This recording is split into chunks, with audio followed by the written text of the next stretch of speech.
ഇന്ന് അന്താരാഷ്ട്ര യോഗ ദിനമാണ്.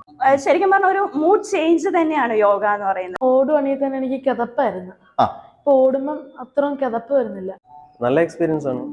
ശരീരത്തിനും മനസ്സിനും നല്ല സമാധാനം ഉണ്ടാവും. കുളിർമ കിട്ടണ പോലെ ഇവിടെ വന്നു കഴിയുമ്പോൾ ഇത് ചെയ്യുമ്പോൾ വേറെ ഒന്നിനെ പറ്റി ആലോചിക്കൂല. മെയിനായിട്ട് ശാരീരികവും മാനസികവുമായിട്ടുള്ള ഗുണമാണ് പ്രധാനമായിട്ടും കിട്ടുന്നത്. നല്ല വ്യായാമം, നമ്മുടെ ഭക്ഷണ രീതി ശരിയാവും, നമ്മുടെ ശ്വസന രീതി ശരിയാവും, നമ്മുടെ വിശ്രമം ശരിയാവും. കൂടാതെ ഏറ്റവും മെയിനായിട്ട് പറയുന്നത് ചിന്ത തന്നെയാണ്. എന്നുവെച്ചാൽ മാനസിക ആരോഗ്യമാണ് അതിൻ്റെ കുറവാണ് ഇപ്പോൾ നമ്മൾ നേരിടുന്ന സമൂഹത്തിൽ എല്ലാവരും നേരിടുന്ന പ്രധാന പ്രശ്നം. ഈ മാനസിക ആരോഗ്യം ലഭിക്കുന്നത് കൊണ്ടാണ് യോഗയ്ക്ക് ഇത്രയധികം പ്രാധാന്യം ലഭിക്കുന്നത്. അപ്പൊ നമുക്ക് നമ്മളോടൊപ്പം മാത്രം ഇരിക്കാനായിട്ട് കിട്ടുന്ന കുറച്ച് സമയമാണ് നമ്മൾ ഇങ്ങനെയൊക്കെ സ്പെൻഡ് ചെയ്യുന്നത്.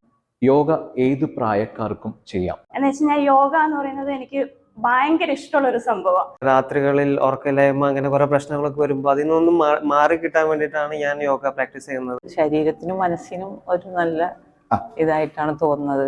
ലൈക്ക് നമുക്ക് ആ ഒരു കുറച്ച് ടൈം, ഒരു മണിക്കൂർ നമ്മളുടെ എല്ലാ സ്ട്രെസ്സും ഒന്ന് റിലീവ് ചെയ്ത് വളരെ സ്വസ്ഥമായിട്ട് സന്തോഷമായിട്ട് കുറച്ച് സമയം നമ്മൾക്ക് വേണ്ടി മാത്രം സ്പെൻഡ് ചെയ്യാനായിട്ടുള്ള ആ ഒരു ആംബിയൻസ് ആണ് ഇവിടെ കിട്ടുന്നത്. നമ്മൾ ഏറ്റവും കൂടുതൽ മൈൻഡ് ചെയ്യാത്തവർ നമ്മളെ തന്നെയാണ്. നിങ്ങൾ ഇത്രയും നേരം ഞങ്ങളുടെ ക്ലാസ്സിൽ വന്ന സ്റ്റുഡൻസിന്റെ അഭിപ്രായമാണ് കേട്ടത്. അതോടെ നിങ്ങൾക്ക് മനസ്സിലാവാം അവർക്ക് യോഗ എത്രത്തോളം എഫക്റ്റീവാണ്, അവരിൽ വരുന്ന മാറ്റം എന്തൊക്കെയാണ് നിങ്ങൾക്ക് അവരുടെ മറുപടിയിലൂടെ തന്നെ മനസ്സിലായിട്ടുണ്ടാവും. ഇതാണ് യോഗ. ഞങ്ങളുടെ studio Kakkanad seaport airport road Aryas ഹോട്ടലിൻ്റെ റൈറ്റ് സൈഡാണ് ചെയ്യുന്നത്. ആരോഗ്യം എന്ന് പറയുന്നത് ശാരീരികവും മാനസികമായിട്ടുള്ള ആരോഗ്യമാണ്. അത് നമുക്ക് യോഗയിലൂടെ ലഭിക്കും എന്നുള്ളത് 100% ഉറപ്പുള്ള കാര്യമാണ്. ഏറ്റവും വലിയ സമ്പത്ത് എന്ന് പറഞ്ഞാൽ നമ്മുടെ ആരോഗ്യം തന്നെയാണ്. ചിലർ പറയും സാമ്പത്തികമായിട്ടോ അങ്ങനെയുള്ള കാര്യങ്ങളെ കുറിച്ചൊക്കെ ഞാൻ വലിയ ആളാണ് അല്ലെങ്കിൽ വലിയ കോടീശ്വരനാണെന്നൊക്കെ പറയും. പക്ഷെ നമ്മുടെ ആരോഗ്യം ആണ് നമുക്ക് ആകെ ഒരു ജീവിതമേ ഉള്ളൂ.